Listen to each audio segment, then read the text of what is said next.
Alhamdulillah wassalatu wassalamu ala Rasulillah wa ala alihi wa sahbihi wa mawalah. Pemirsa yang berbahagia, tentu saja kita pernah sakit dan kita pernah berobat ke dokter.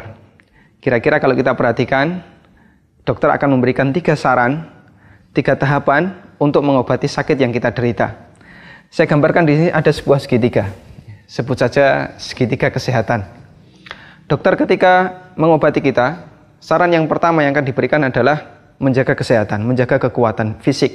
Dokter akan sarankan banyak istirahat, jangan banyak pikiran, makan makanan yang bergizi, dan kadang tidak lupa dokter memberikan kita multivitamin. Kemudian tahapan yang kedua, dokter akan menyarankan kita beberapa pantangan. Sakit seperti ini tidak boleh makan A, tidak boleh makan B, tidak boleh melakukan aktivitas seperti ini, dan seterusnya. Kemudian tahapan yang ketiga, barulah dokter memberikan obat untuk sakit yang kita derita. Dokter akan memberikan antibiotik atau anti radang atau anti-anti yang lain dalam rangka mengurangi penyakit yang ada dalam diri kita. Baik, Imam Ibnul Qayyim dalam kitabnya Ighatsatul Lahafan, beliau menyebutkan sebenarnya 3 hal ini adalah teori yang berlaku untuk mengobati hati. Hati kita yang sedang sakit, kita bisa terapi, kita bisa usaha untuk mengobatinya dengan 3 cara yang tadi diterapkan dalam masalah kesehatan fisik. Kata Ibnul Qayyim, cara yang pertama ketika orang mengalami sakit hati, hatinya sakit, kemudian dia ingin menyembuhkannya, adalah dia harus jaga kekuatan hati. Diistilahkan oleh Ibnul Qayyim dengan hifdzul quwwah. Bagaimana bentuknya menjaga kekuatan hati? Kata Ibnul Qayyim, bentuknya adalah dengan kemudian beriman kepada Allah, banyak melakukan ketaatan, mendekatkan diri kepada Allah, atau secara umum semua bentuk ibadah itu akan menjadi hifdzul quwwah, penjaga kekuatan bagi hati manusia. Karena Allah Subhanahu wa taala mensifati wahyu, mensifati apa yang diturunkan kepada nabinya sebagai sumber kehidupan bagi hati. Karena itu bagian yang terpenting agar orang bisa memiliki hifdzul quwwah, penjagaan kekuatan bagi hati, adalah dengan banyak belajar, memahami zikrullah, memahami peringatan yang Allah turunkan. Allah Ta'ala berfirman, wa kadzalika auhayna ilaika ruham min amrina ma kunta tadri mal kitabu walal iman walakin ja'alnahu nuran nahdi bihi man nasya'u min ibadina. Demikianlah kami turunkan kepadamu ruhan min amrina, ruh dari ketetapan kami, yaitu wahyu Al-Quran. Kita lihat Allah Subhanahu wa taala menyebut wahyu dengan ruh karena wahyu adalah sumber kehidupan bagi hati manusia. Maka wahyu, kita mempelajari Al-Quran dan Sunnah kemudian berusaha mengamalkannya, itu adalah sumber kekuatan bagi hati, sumber kekuatan bagi hati manusia. Kemudian Allah Subhanahu wa taala menyebut bahwa wahyu juga merupakan nur. Walakin ja'alnahu nuran nahdi bihi man nasya'u min ibadina. Dan aku jadikan wahyu ini sebagai cahaya karena dia menjadi sumber kekuatan bagi hati.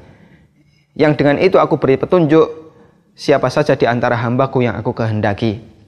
Karena itu, pemirsa yang berbahagia, dengan kita banyak belajar dan kemudian berusaha mengamalkannya, memiliki ilmu yang nafi', memiliki ilmu yang bermanfaat, sejatinya kita sedang menjaga hati kita, menjaga kekuatan bagi hati. Kemudian yang kedua, sebagaimana dalam penyakit fisik, kita disarankan oleh dokter untuk menghindari segala bentuk pantangan, segala bentuk yang bisa memperparah sakit yang ada dalam diri kita. Maka kata Ibnul Qayyim, demikian pula bagi orang yang sakit hati. Orang yang hatinya sedang sakit, dia harus menghindari pantangan yang bisa menyebabkan penyakit hatinya semakin parah, yang diistilahkan oleh Ibnul Qayyim dengan al-hamiyah minal amrad al-jadidah.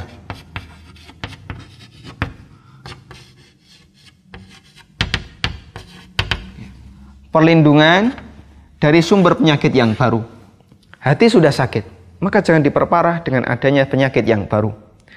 Kemudian lanjut Ibnul Qayyim, apa yang dimaksud perlindungan dari sakit yang baru? Penyakit bagi hati manusia, sumbernya adalah semua perbuatan dosa dan maksiat serta penyimpangan yang dilakukan oleh manusia. Ketika kita melakukan berbagai macam maksiat, baik yang besar maupun yang kecil, baik dosanya tersembunyi maupun terang-terangan, semua itu adalah sumber penyakit bagi hati. Karena itu kata Ibnu Qayyim, cara untuk kemudian menghindari adanya penyakit yang baru adalah al-iqla'. Kita melepaskan diri dari segala bentuk maksiat, dosa, dan jangan melakukan dosa yang lain, jangan melakukan dosa yang baru, karena semacam ini akan memperparah sakit hati dalam diri kita. Disebutkan dalam hadis yang diriwayatkan oleh Tirmidzi, Rasulullah SAW menggambarkan dosa yang dilakukan oleh manusia itu ibarat sebuah titik yang ada dalam hati manusia. Kata beliau, innal abda idza akhta'a khati'atan nukitat fi qalbihi nuktatun sauda. Apabila seorang hamba itu melakukan satu kesalahan, maka dititikkan dalam hatinya satu titik hitam. Fa idza huwa istaghfara wa taba wa naza'a sukila qalbuhu. Apabila dia minta ampun, memohon ampun, bertaubat, maka hatinya akan dibersihkan.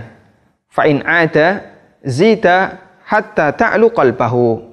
Namun kalau dia kembali mengulangi maksiat yang dia lakukan, akan ditambahkan titik hitam yang lain sampai titik hitam ini menutupi seluruh permukaan hatinya.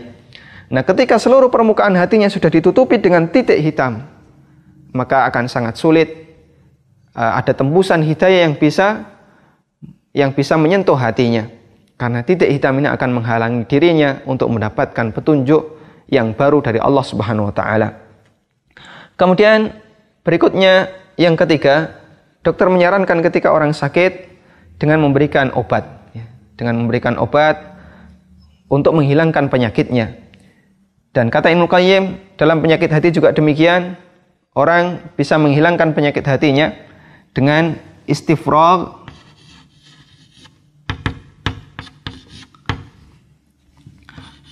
anil mawad al-mu'dhiyah. Anil mawad al-mu'dhi. Membersihkan hati dari semua benda-benda, unsur-unsur yang membuat hati itu sakit. Bagaimana bentuknya? Jelas Ibnu Qayyim, bentuknya adalah dengan bertaubat, beristighfar kepada Allah Subhanahu wa taala. Karena dengan orang itu bertobat dan beristighfar, maka hatinya akan dibersihkan oleh Allah Subhanahu wa taala.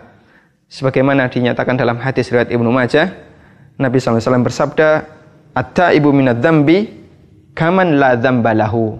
Orang yang bertobat dari dosa itu sebagaimana orang yang tidak memiliki dosa. Artinya dosanya dibersihkan. Inilah 3 hal yang disarankan oleh Ibnu Qayyim tentang bagaimana cara yang sangat efektif untuk memiliki hati yang sehat. Ketika orang itu hatinya dalam kondisi sakit disebabkan banyak maksiat, banyak bergaul dengan lingkungan luar yang belum tentu sesuai dengan syariat, Ibnu Qayyim menyebutkan 3 prinsip ini agar kita bisa memiliki hati yang sehat. Semoga apa yang kita sampaikan ini bermanfaat. Wassallallahu ala nabiyyina Muhammadin wa ala alihi wa sahbihi wasallam.